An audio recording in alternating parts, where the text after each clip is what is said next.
We saw it in Oklahoma a few weeks ago, where a inmate sentenced to death in Oklahoma, his appeals ran out, and to carry out the death penalty, they gave him what the lawyers call lethal injection. All of us used to do this by electrocution, the electric chair, or by firing squad, like Utah still invites that, or by poison gas in a gas chamber, which Louisiana has used, California, a few others. In the last 20 years, almost every death penalty state has moved away from electrocution and those old-fashioned methods, I'll call it, because lawyers have been arguing under the 8th Amendment to the Constitution that that manner of execution constitutes cruel and unusual punishment. And basically every state that enforces the death penalty has changed over the last 20 years to say, we'll commit the death penalty carried out by lethal injection. We'll have the inmate, injected with a poison, toxic drug that brings death. Any competent doctor can name 10 drugs or 50 drugs like this in the right quantity. And the problem is, as we witnessed in Oklahoma a few weeks ago, is a competent doctor won't have anything to do with this. Doctors take a Hippocratic oath that they're going to do no harm. So if you're the warden or commissioner of correction in Tennessee or any other state, and you start dialing doctors in Nashville or in Tennessee saying, will you help us carry out this lethal injection? Answer's going to be no across the board. So now if you're the warden, the governor, the commissioner, what do? The legislature and the jury have said, this prisoner is to be put to death at midnight tonight. How do you carry that out? Well, it's all dissolved down to the lowest level possible, where what we now have are untrained volunteers who do lethal injections in some states versus basically untrained correctional officers who are recruited to do the lethal injection. And if you're an officer, this puts you in a terrible dilemma. You're working for the state, and the state's saying in so many different levels and ways, we want one of you to step forward and agree to give this guy the injections.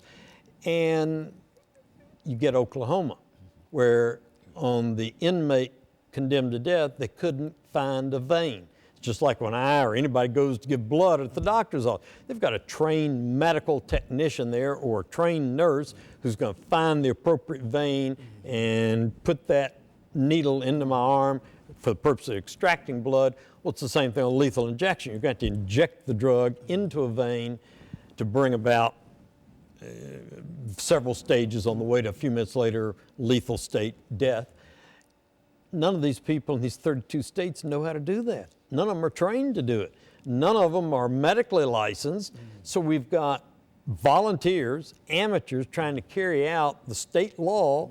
We don't do this in any other area of the law. We either train people to be correctional or law enforcement personnel or to be lawyers.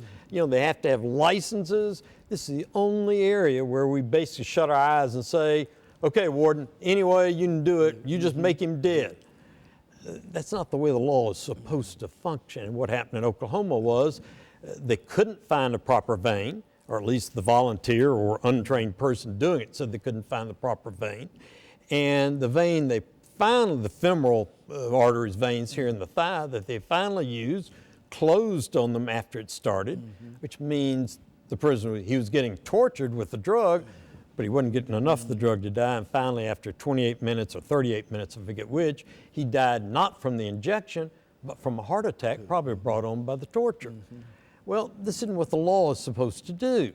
And therefore, lots of death penalty, anti-death penalty lawyers around the country are asking the Supreme Court to look at the Oklahoma-type lethal injection, same thing we use here in Tennessee, and declare it to violate the Constitution. I think they're probably going to win those cases. And therefore, Tennessee legislature, this term of the legislature, introduced a bill saying if lethal injection doesn't work or isn't tried or is ruled unconstitutional by the courts, we can revert back to using the electric chair. Well, so it's uncertain what's going to happen with the Tennessee death penalty and other states as well. And if they do revert back to the electric chair, now they're going to face all the court precedents and arguments from 20 years ago that the electric chair violates the 8th Amendment. plus they're also going to have the lack of training, a lack of licensing problem again. We don't have licenses for people to carry out an electrocution. You know, just the opposite. We've got laws saying unlicensed people can't fiddle with electricity and bring that about. So lethal injection, electrocution, either one, you know, we've got to figure out a way to, if we're going to do it, which I'm opposed to, but if we're going to do it, the legislature mandates it and the jury agrees to it, we've got to find out a way to do it in a professional, licensed way. And I don't think that's going to happen, at least not anytime soon. I think defense lawyers like myself strategize about this all the time. Prosecutors strategize about it on the other side. You know, I think most of the public, and it's clear in polling data, would probably prefer life in prison without parole. You know, if I'm a heinous murderer who has hurt innocent people, killed them, society's got to do something to me. One option they have that avoids all these legal problems is life imprisonment without parole. However long I live, I'm going to spend the rest of it locked in a 6x8 cell at the main prison here in Tennessee. Prosecutors face a lot of political pressure to argue for a death penalty instead of that. They face a lot of political media pressure. You got to look tough on crime. Well, I want to be safe just like everybody else. I don't want to be a victim. I do want prosecutors to do a good, competent, professional job. And the way they could protect me is life in prison without parole. Now that doesn't even get to the issue of the 4% or the 8%. The two opposite sides argue about which is accurate. The 4% or 8% of people who are on death row around America that should not be there. Whatever number it is, it's too high. All these problems, they're not being addressed in a professional manner as part of the problem. Moratorium, Dr. Woods, over the last minute and a half we have. What are the possibilities of us simply deciding to end the death penalty in the United States? I think that's coming, number one, because almost every one of our religious faiths ban the death penalty. There are few that don't, but almost the vast majority of Protestant religions, the Catholic Church, most religious faiths all our listeners have ever heard of oppose the death penalty. So there's this wide foundation in our society in opposition to the death penalty. On the other hand, some people want to be, well, we all want to be protected, and they want to punish wrongdoers. I think, again, that's true of all of us. And I'm saying there are alternatives to the death penalty that will accomplish that. I think those two influences together, the religious point of view and the practical point of view, will lead eventually to the banning, to the abolition of the death penalty.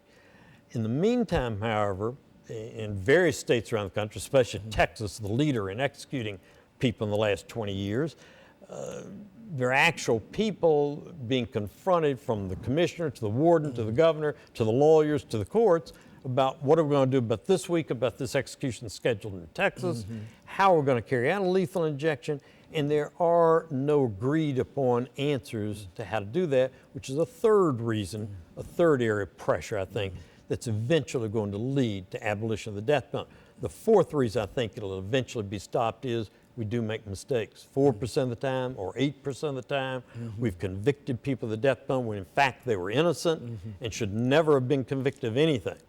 Let me thank you, Dr. Woods, for bringing by that excellent information. And let me encourage our audience to tune in again next week for another informative edition of Comments. Thank you and good morning.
Now, what we're going to do here. I think I'm gonna do some. Okay.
One, two, three. Am I rattling? And then Am I rattling?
Thank you and welcome to the show this morning. The topic this morning is challenges of African American females, and we have 3 African American females with us this morning to talk about some of the challenges in their lives.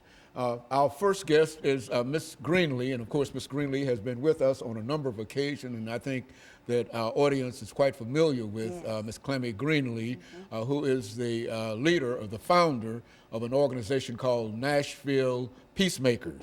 And Miss Greenlee, since you came with these other 2 young women this morning, why don't you tell us who they are and the organizations that they represent?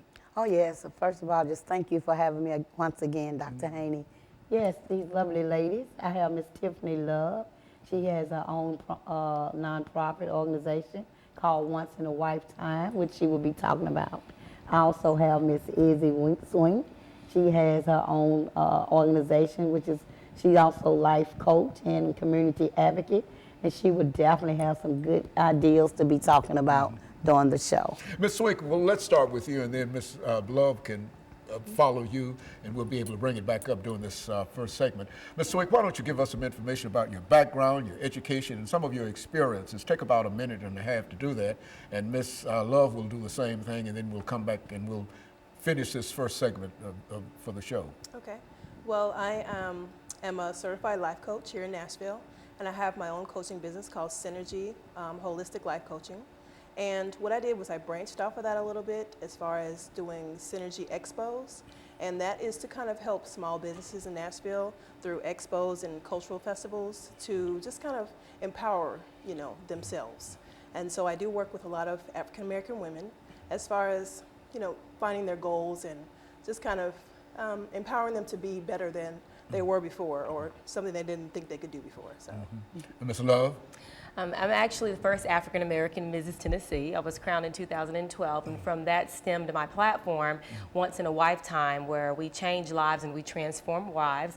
I do work with African American women who have different struggles. So what we do with that organization is we help them be able to find realistic goals that take a futuristic approach. And one of those realistic goals we incorporated was Beauty Behind Bars, where we actually work with women who have been incarcerated, helping them come out of jail to find jobs. In my background, I'm a licensed medical social worker. I provide cognitive behavioral therapy for teens, adolescents, adults, and I really enjoy that. And Ms. Greenlee, what about your organization, Nashville Peacemakers? Speak to that organization. Well, my organization for the last 7 years, I've been dealing with African American women who have lost their kids through gun violence, youth violence, suicide violence, and so on. I definitely have not new to this game, true to it, and I want to come back out and submit myself all over again to the community that Nashville Peacemakers still here, never left. Clemmy Greenlee still have the love in her heart to continue the mission that she was given by God. And I want to not only just throw it out to all African American women, I want the African American men to also join.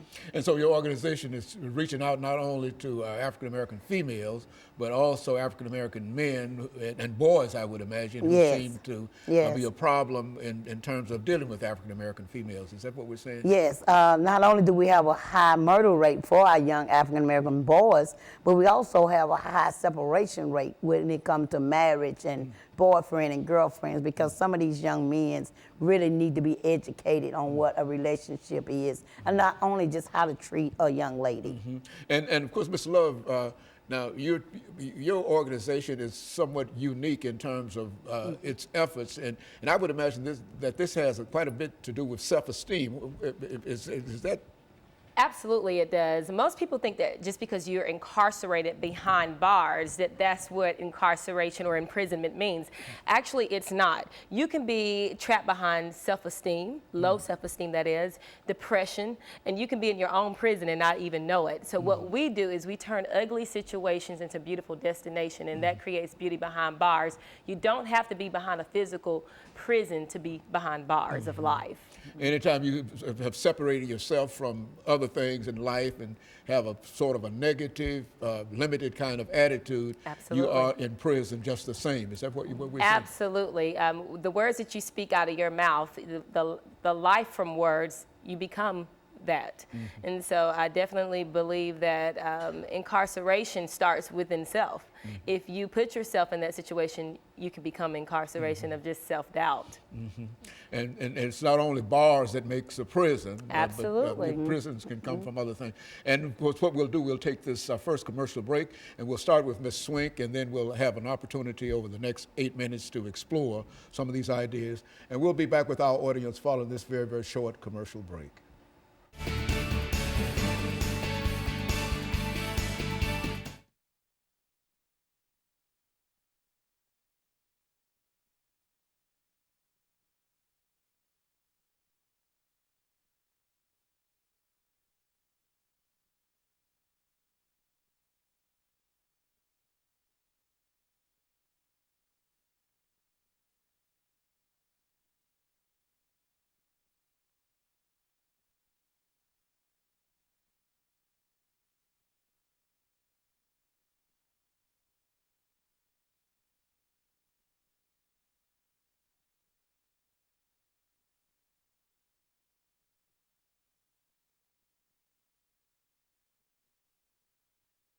Thank you, and welcome back to the second segment of the show for today. We're talking to Ms. Greenlee, Ms. Love, and Ms. Swink about the challenges of African American females. And I think, Ms. Swink, we promised that we'd give you an opportunity to talk about your organization and to sort of enlighten us in terms of what you're trying to accomplish and how successful you've been. And Ms. Love will follow that up, and we'll end with Ms. Greenlee, and then we'll go into this final segment today. Okay. Well, with Synergy Life Coaching, it's really an empowerment movement. You know, there's so many people. It's not counseling, it's not therapy. It's more when you reach the edge and you just want to be able to fly, but maybe you need someone to say, you know, you can do it. It's more of empowerment. So anyone who's looking to be empowered, that's what, you know, a life coach does. They just help you realize that there is beauty, there is worth, there is purpose, and there's love for yourself. So that's pretty much what a life coach Now, where do does. you carry on this life coach activity? Is there an office associated with that? I mean, how does that go? Well, a life coach is kind of a mobile person, so I can meet you at the park. I can meet you, you know, at your home. I can meet you at my home. We can Skype, email, even over the phone. So we do it like that. And so you have a multiplicity of methods whereby you might be able to get in touch with. Exactly. And now, Ms. Love, you talk about beauty behind bars.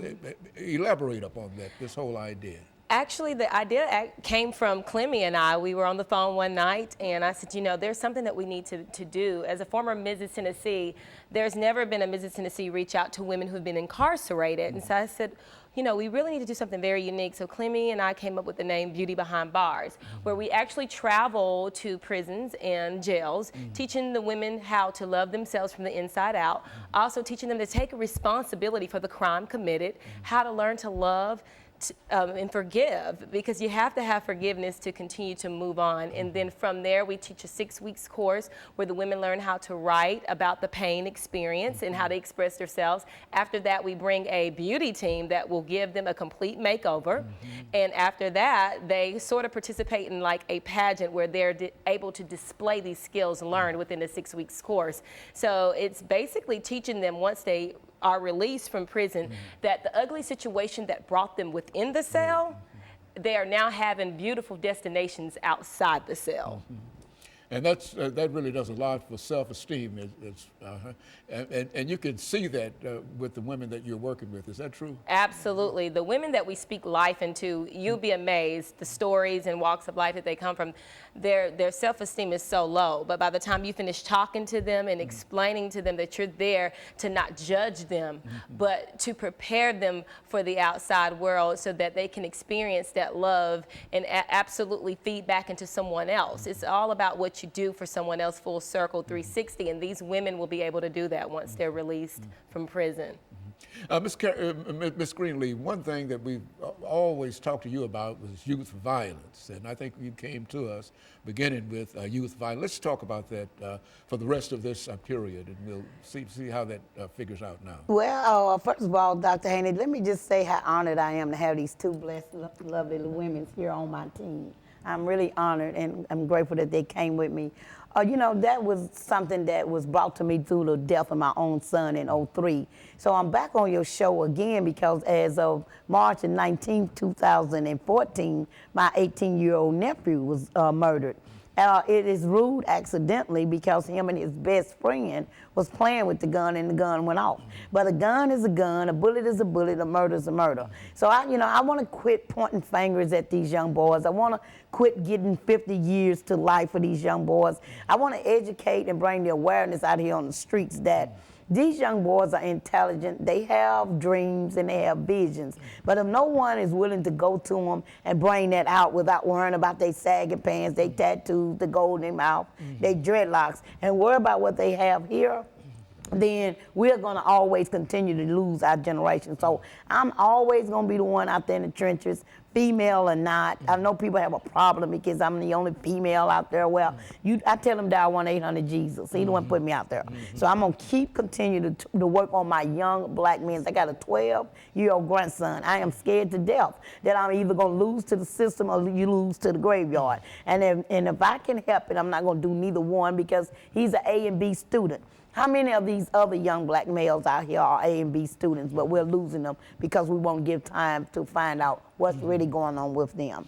And before I even go any further with anything else to do with me, ISwink has an event coming up that I think everybody should know about. I've always been a we program, never a me. So it's not even about me and the show today. It's about what event you have coming up in June. Yes, we have the Sun Cultural Festival as well as a Small Business Expo, and it's a fundraiser for the Bethlehem Centers of Nashville. And we're excited to have Ms. Greenlee be a part of that with her Peacemakers. And it's June 14th. It's at the Bethlehem Centers, which is 1417 Charlotte Avenue, 37203. And we're looking for just anybody to come out and just participate. We'll have spoken word, we'll have music, we'll have drumming, we'll have demonstrations, we'll have food. It's family friendly and it's free to get in. So we look forward to seeing everybody there. Ms. Love, what do you do at Logan's? I have been invited at certain events at Logan's. Absolutely. We have our men's and women's conference. Once in a Lifetime also has a brother counterpart, which is Once in Manhood, where we teach men how to stand up and man up. And on June the 3rd at Logan's at Rivergate from 6 p.m. to 9 p.m., we will be talking about self-motivation, having spiritual, mental, physical, and overall health, learning how to take care of yourself and be the better you. And we are very ecstatic about the opportunity to share this with the community. It's free, and it's also a way that we get the word out about our mentoring program through our anti-bullying program, Stand Up and Man Up Against Bullying. Nashville Peacemaker will be having 4th of July 8th annual picnic in the Unity community for Let's End the Violence at Hatley Park. And I'm asking everybody to come out and attend that because we're going to keep doing no matter what and who do not support us. We're going to keep staying out in the trenches. Now, you've been at Hatley over the last minute. You've been at Hatley with this program on a number of occasions. Yes. You've had quite a bit of success. Yes, this year I'm hopefully bringing in the boxing ring. I'm going to sit out a boxing ring outside. So if I can stop the bullets and bring in the gloves, then we might have some people to get up out of the ring because that bullet going to stop you. If I knock you out, you're just going to be laid out for a minute, but you'll snap out of it. So we're going to do something different this year. Always Please trying to come out. find some way that you might be able to reach out into the community Yes, and sir. do great things. Yes, Is that sir. what we're saying? Yes, sir. Very good. And so what we're doing, we'll get ready for our final segment here, this last 10 minutes. Okay. And then it'll give all three of you an opportunity to simply talk about the things that you wanted to talk about. You said that if you got in front of this camera today, this is what I want to talk about. And so this will be the last 10 minutes for you to do those things. And we'll be back with our audience following this very, very short commercial break.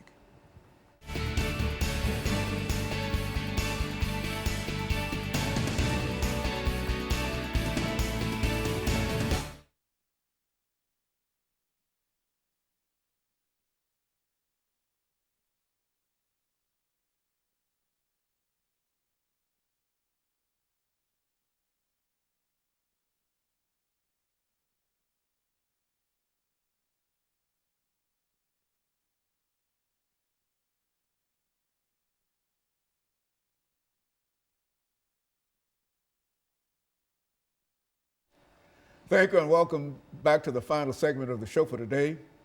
The topic is brain dead. The challenges of African American females 2014 after 5 shows. Challenge of African American females. And this is the last segment of this show, and we'll start with Ms. Swink. Ms. Swink, as we indicated earlier, what we'd like for the 3 of you to do is to talk about whatever is on your mind, on your heart at this particular time, and that will give us an opportunity to sort of wrap this show up today. Okay. What are some of the most important things that you think that you ought to leave with our audience this morning? Well, you know, I would love people to contact me as far as life coaching. If you're looking to start that new job or leave behind something old and start something new, that's what we're here to help you do as far as empowerment. So if you're looking to make that change, then we're here to help you make that change. So the website that I can be reached is Synergy Wellness and Life Coaching.webs.com. Spell that for us. Synergy, SYNERGY.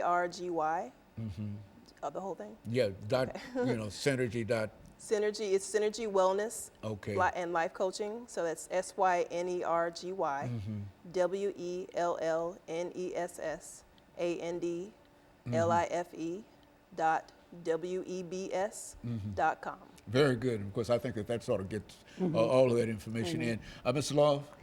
Yes, but Once in a Lifetime and Once in Manhood, we work with women and men to achieve goals that are realistic. We don't give them Hollywood dreams where we just drop out of their lives. We actually help them get to the next level by putting them in career opportunities, by making them better mothers and fathers, and overall family health. Most people don't realize that a lot of people struggle due to the own mental breakdown of saying I can't do something. They speak those negativity, and those words are negative. And I always like to say, you know, your mind is a garden, your thoughts are seeds. You can plant flowers or you can plant weeds. And what we do at Once in a Lifetime and Once in Manhood is we plant flowers. We help these people overcome the negative obstacles of life, and we change it around and make it positive. So to be a part of Once in a Lifetime, just visit our website at www.onceinawife.com or Once in Manhood, and that's www.onceinmanhood.com. And our telephone number is 615-746-7779. And we also have a Man Up Against Bullying portion of what we do, which will be August the 16th at our Back to School Man Up Against Bullying rally at Rocketown. Ms. Greenlee? I would like to say to all the viewers, send me your thugs, send me your baby kids, send me those that don't want to be bothered, and quit sending them to the system and help me stop them from going to the graveyard.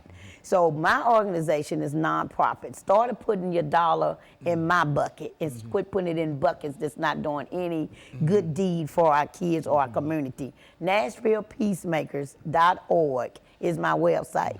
615-589-8984 is my cell phone, and everybody know I wait on it to ring. So let you bring your troubled kids, at-risk kids, to me. I call them my baby kids. That's all I want to say to the community. You done tried everything else. Try me, because you see I'm not going anywhere. And so, and Ms. Love, Once in a Lifetime. Once in a Lifetime. Now, explain that. I mean. Well, in the title, Once in a Lifetime, it represents 3 women. Once a wife is a woman who's divorced. A wife is a woman that's currently married. The I in wife represents a single woman. So they all have struggles, obstacles in life that, you know, they have had to deal with. And they also have dreams that they want to accomplish. So what we do is we say changing lives and transforming wives. Once in a Lifetime represents the 3 women, single, married, and divorced. In other words, you're trying to reach all 3 categories. All 3 categories, because we all go through similar things. Just because you're married does not mean that you don't go through what a single woman may experience, or vice versa, or what a divorced woman might experience.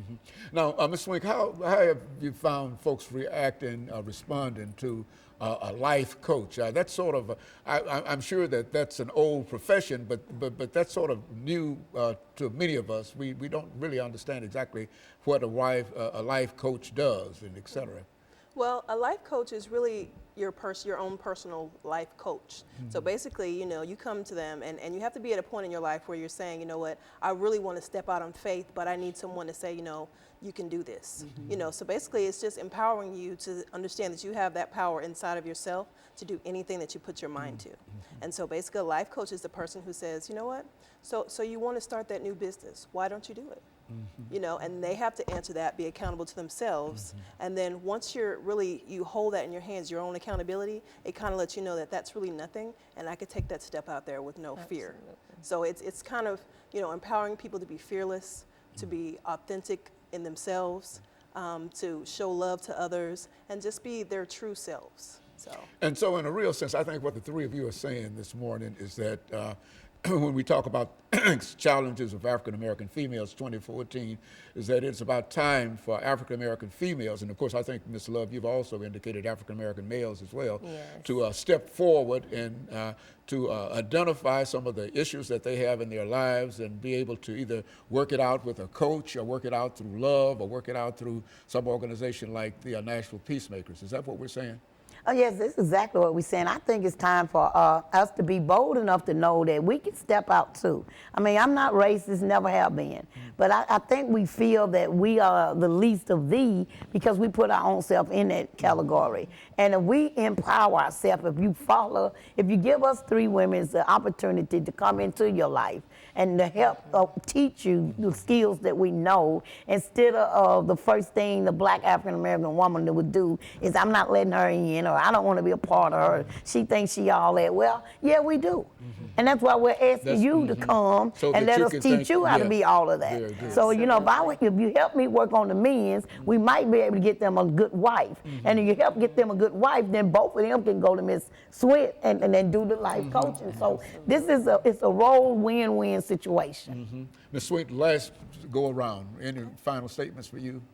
We would love to see everybody out at the Sun Cultural Festival and the Small Business Expo at the Bethlehem Centers on June 14th, 1417 Charlotte Avenue, 37203. Now, this is an organization that's been involved in quite a bit of activities reaching out. Is that right? And That's true. You have a good location in terms of reaching people. Is that I do, and we're really excited about it. The Bethlehem Centers, I have children, and they actually have gone there for years. We have a really great relationship with the people who work there, and I thought what better way to be able to give back to the community as well as support the community with small businesses, a small business expo, than to help the Bethlehem Centers. So. And so, Ms. Love, you think that if we all work together and we try to reach not only the African American females, but also African American males as well as the whole group, do you think that we might be able to overcome many of the challenges that we have in our society? Absolutely. Unity is a beautiful thing, and that's what I enjoy most about working with CGreenlee.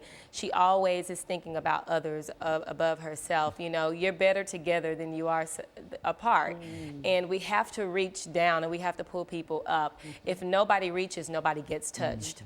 So we have to work together to make a change. Ms. Green, we're going to allow you the last minute and a half to sort of summarize up for us what we've been doing here and call the show an end. Well, we definitely just want to empower everybody. We're not trying to diss the men's or anything, but if we don't work on the women's first and empower, you know, to let them know that, you know, your daughter is coming up to you, she's looking up to you. So if she see that you're not, you got your head slumped down, you're in depression, you keep saying, I can't, I ain't, then she's going to think that. But if you show her that no matter what through this life, that the obstacles that you're going to run into, you can keep your head up and do anything you want to do. We keep ourselves again in the back line because we choose to. It ain't got nothing to do with the slavery, ain't got nothing to do with the white man, it ain't got nothing to do with the money. We keeping ourselves in the back line because we want to. And everybody know that I've been on the front street for the longest, and I'm going to stay in the front. And I don't have no money, but I'm going to keep staying in the front. So I just want people to know and understand that we're here. Utilize us and quit giving yourself the excuse why you can't get on the train. And so, Mrs. Love, you would also say that there's nothing that can stop the beauty from coming out, even bars. Absolutely. We all have that inner peace. We have that gift that we may be a gift to others. And so you have to learn to utilize that gift and not be scared to open it. And of course, let me thank the three of you for coming by and giving us that excellent information. And let me encourage our audience to tune in again next week for another informative edition of Comments. Thank you and good morning.